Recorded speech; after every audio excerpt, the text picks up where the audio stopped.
to the future. I think traditionally it's been quite hard to do sci-fi in theatre. You get into people wrapped in tinfoil with sort of octopus tendrils and things before you're too careful, so it's a tricky one. I think in a way we're trying to think of it more as a political thriller, and that what in the short story is a little bit more mystical. We don't quite know how the people get their abilities. We're trying to root the modern science and understanding of AI in the way in which the internet and the gathering of information we have and the ever-increasing intelligence of artificial intelligences could lead to the point where we understand what we're going to do before we do. The early drafts of my version of the story are necessarily very different because of the advances in AI, because I suddenly realized that predicting crime through neuroscience is not that alien a concept. You know, when Dick wrote it, it was an entirely fictionalized perception of the future, but now it's actually plausible. Is that good or healthy for society? Perhaps that is the only true equality that all people have, the privacy of thought. Early January, and I join Webster and his team of key creatives putting the cast of 9 actors and performers through their paces at an upstairs rehearsal room at London's Lyric Hammersmith. We haven't done this. We're in week 2. For the first week, we were working on the script with the author David, so we would read a scene and discuss it, and he would make some small adjustments, hearing it in the actors' voices, and actors would have questions about the logic and what's going on, and the continuity and the coherence, and so we would check that the story is watertight and makes sense, and we were also starting to work on the movement world. So, just as you would imagine in a sci-fi thriller, there's lots of kind of moving from location to location, chases, car crashes, or escaping from buildings and those sorts of things. And that means in theatre, that's a kind of physical storytelling language. So we've been working with brilliant movement director Lucy Hines on working out how we're going to create those sequences. It has to be bold, because it's a thriller, and it's a sci-fi, and you have to lean into that genre. All the stuff you see in thriller and action and sci-fi films, that sense of movement, that sense of oncoming danger, the sense of keeping the story going, we're doing using bodies in a lot of those sequences. Get ready for the crash. Yeah, crash. Let's run out. Let's call this section Anatomy of a Car Crash.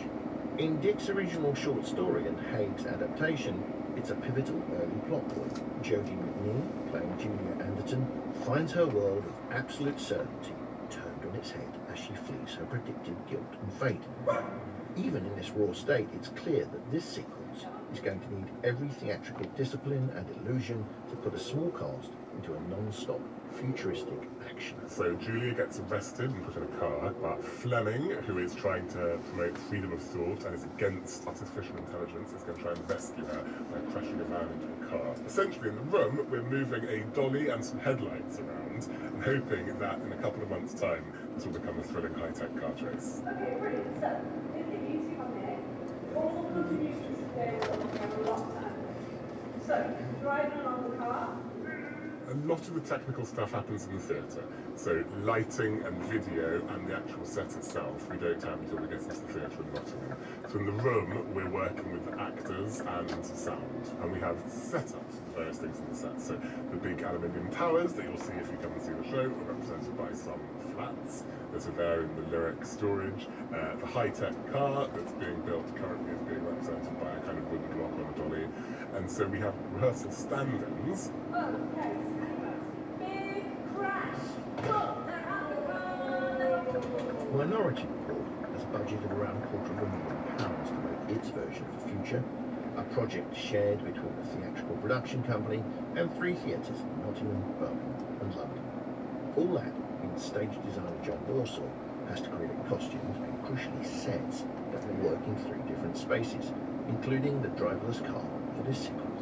What is the car and how does the car A get on stage and B move, because effectively you've got 7 metres between back wall and front, so that's not a huge amount of space. I designed some slightly primitive automation, but effectively automation that allows it to go up and down stage and then join another track and go across stage, back and side to side, so it can create that sense of proper 3-dimensional journey. Within a workshop environment, we try to build a language which gives the sense that we are exploding out towards the audience. When there's a crash, movement direction comes into play, lighting, sound, video, direction. So planning from that sense of two passengers within the car are thrown out, effectively, and there's a sense of being allowed to kind of break that wall and break the fourth wall into the audience's faces, effectively. But it's a tricky one. When you're in the rehearsal room, it requires a lot of our imagination, because it's everybody trying to imagine the same thing.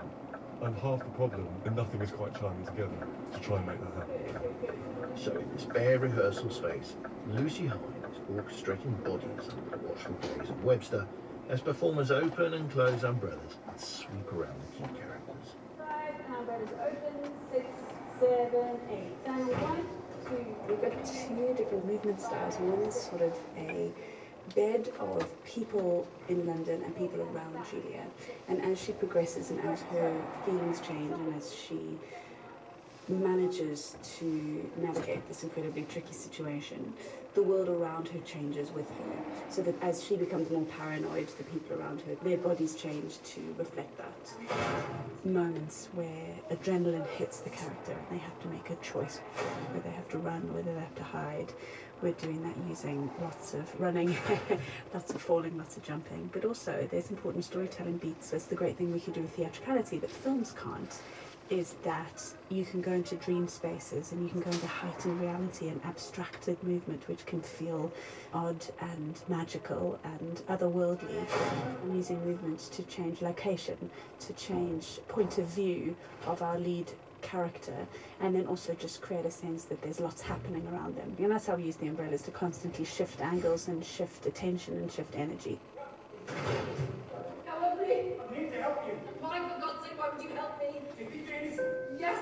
Leading the cast is rising star Jodie McNee. Lucy